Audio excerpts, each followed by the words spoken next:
L'interview politique d'Europe 1, Jean-Pierre Elkabbach, vous recevez Marine Le Pen, présidente du Front National. C'est à vous.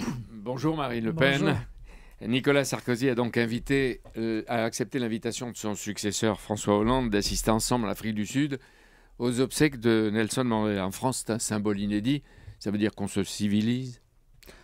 Oui, ou qu'on s'américanise, en l'occurrence, puisque S'il y a du bon dans la démocratie américaine, autant le prendre. c'est aussi, je pense, poursuivre un petit peu l'exemple américain, où 3 anciens présidents vont assister. Mais moi, ça ne me choque pas. Je trouve ça plutôt naturel que les anciens présidents, d'ailleurs, soient conviés à cette cérémonie.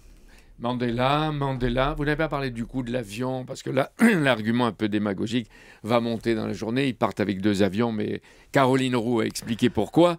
On peut penser que la République a les moyens de se payer des symboles qui l'honorent, non ? Oui, enfin, écoutez, franchement, là, on est vraiment dans le petit bout de la lorgnette. La République, en l'occurrence, elle a beaucoup d'économies à faire, car nous dépensons des sommes folles. J'ai vu d'ailleurs que la subvention pour l'humanité était très lourde, par exemple. Vous voyez, voilà un exemple. L'humanité. Mais il y en a beaucoup d'autres. Le journal. Ah bon. Non, parce que j'ai vu ça il y a 2 jours, donc je me suis dit, tiens, je trouve ça quand même très cher.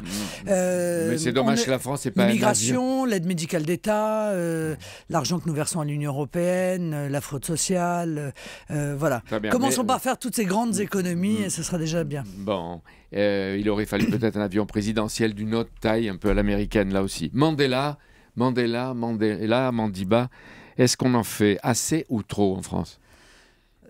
On en fait beaucoup, mais c'est vrai que Mandela était devenu un peu la voix de l'Afrique. C'est un homme qui est unanimement respecté, car lorsqu'il est sorti de prison, il a, de manière parfaitement estimable, d'ailleurs, réussi la réconciliation. Il aurait pu appeler à la vengeance, il aurait pu appeler à la poursuite d'une guerre civile, et il a tout fait avec, d'ailleurs, M. de Klerk.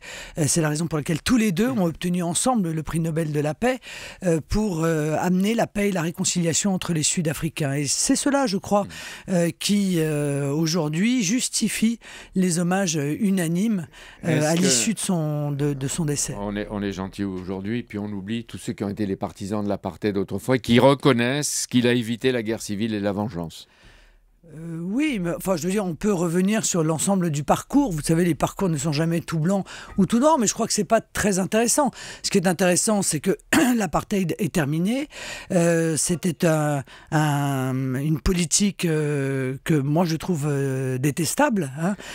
Très contraire d'ailleurs à l'esprit de nos valeurs républicaines. Bon. Et ça veut dire qu'en France, il faut lutter partout contre toutes les formes de séparation et de discrimination. Non, écoutez, on ne va pas comparer quand même la France et l'apartheid. Je ne compare pas, mais là, on serait vraiment tout à fait dans la caricature. Moi, ce que je regrette, c'est l'instrumentalisation de cet événement par un certain nombre qui voudraient nous faire croire qu'en France, il y aurait une forme d'apartheid. Enfin, écoutez, ça n'a aucun sens. En France, les lois sont les mêmes pour tout le monde. Et si des gens subissent des discriminations, ce sont bien souvent nos compatriotes qui vivent dans les campagnes et non pas les autres. Les vieilles personnes vivent des discriminations. Les jeunes peuvent en vivre, les femmes peuvent en vivre. Marine Le Pen, les Centrafricains apeurés accueillent en ce moment les soldats français comme des libérateurs. Est-ce que ça vous émeut, ça ? Est-ce qu'ils ont raison de les accueillir comme des libérateurs ? En tout cas, la France, Dieu merci, est là pour apporter un mieux-être, hein. Il y a des massacres, il y a des choses qui se déroulent qui sont terribles et violentes. Et par conséquent, si la France peut contribuer avant que l'Afrique ne prenne ses responsabilités, avec l'assentiment de l'ONU à apporter, si vous voulez, la paix et la tranquillité, tant mieux. Bon, l'objectif évidemment de la France est de défendre des intérêts stratégiques qu'elle a là-bas, c'est de protéger nos compatriotes. Et c'est aussi de rétablir une forme de légalité constitutionnelle pour pouvoir organiser des élections. Tout ce que j'espère, c'est que cette mission sera courte. Et permettez-moi quand même de rappeler que c'est bien d'aller à droite et à gauche pour rétablir la paix et la démocratie. Mais encore faut-il s'en donner les moyens. Et j'en profite pour dire que le budget de la défense ne cesse d'être la variable d'ajustement, que c'est scandaleux, qu'il faut absolument inscrire dans la Constitution le budget de 2% de l'armée, le maintien à 2% du PIB du budget de l'armée. Aujourd'hui, c'est 1,56%. Quelle est la différence entre les 2% et le 1,56 en argent? Ça représente combien?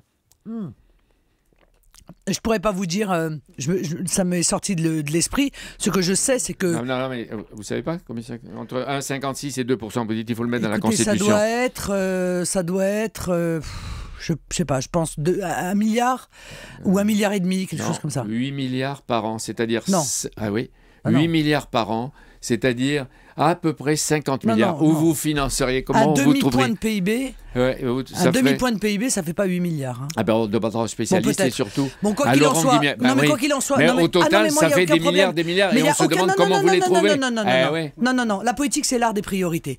Moi, je considère, et nous considérons avec tous nos experts de la défense, et je pense que tous les militaires sont d'accord avec nous, qu'en dessous de 2% du PIB, l'armée ne peut pas fonctionner correctement, elle ne peut pas assurer la sécurité de nos Marine Le personnels, Pen. notamment lorsqu'ils sont projetés. J'écoute les Or, experts de à toutes 8 les milliards, je vous les commissions. trouve tout de suite, regardez, tout de suite là, hop. Ouais. La contribution à l'Union européenne que nous versons chaque année sans qu'elle revienne. 7 milliards, voilà, je les ai. D'accord. Voilà. Donc, L'économie, elle est faite, même si et je c'est crois 7 qu'elle sera milliards. beaucoup mieux. Mais beaucoup mieux, Jean-Yves Le utilisée. Drian, le ministre de la Défense, assure que dans 6 ans, l'armée aura tous les moyens de ses missions. Et puis, on peut dire que même à ce moment-là, dans 6 ans, elle sera l'armée européenne la plus importante. Mais qu'est-ce que ça veut dire? Demain, Ah on bah, rase gratis.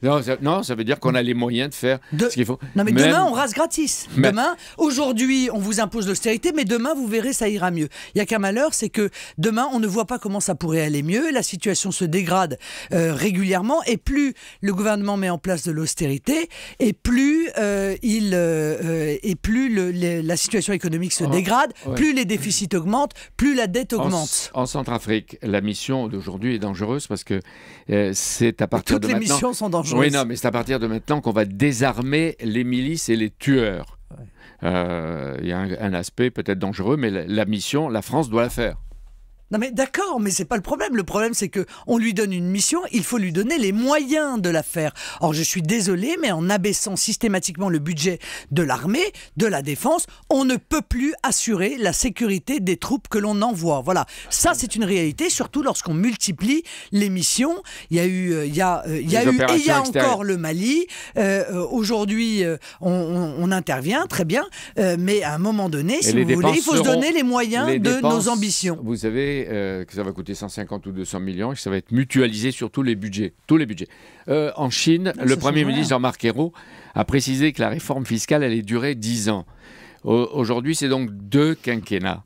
Il parlait de 2015. Le président disait le temps du quinquennat, c'est-à-dire 2017. Est-ce que vous comprenez, vous, le calendrier, le contenu? Non, mais de toute façon, avec Jean-Marc Ayrault, on ne comprend jamais le calendrier. Hein. Ça, c'est comme la pause fiscale. Ça devait être 2014, puis 2015, puis en réalité, elle n'arrivera jamais. Bon, cette réforme fiscale n'arrivera jamais non plus. Et si elle arrive, elle risque d'aggraver la situation des classes moyennes. Dans 2 quinquennats. Est-ce que vous pensez qu'il sera Premier ministre encore? Je crois pouvoir vous dire, sans vouloir jouer les Madame Irma, qu'il ne le sera plus. Dieu merci. Tous les partis préparent les municipales. Marine Le Pen, combien de villes vous allez gagner? Je ne sais pas, je vous ai dit que j'étais pas Madame Irma.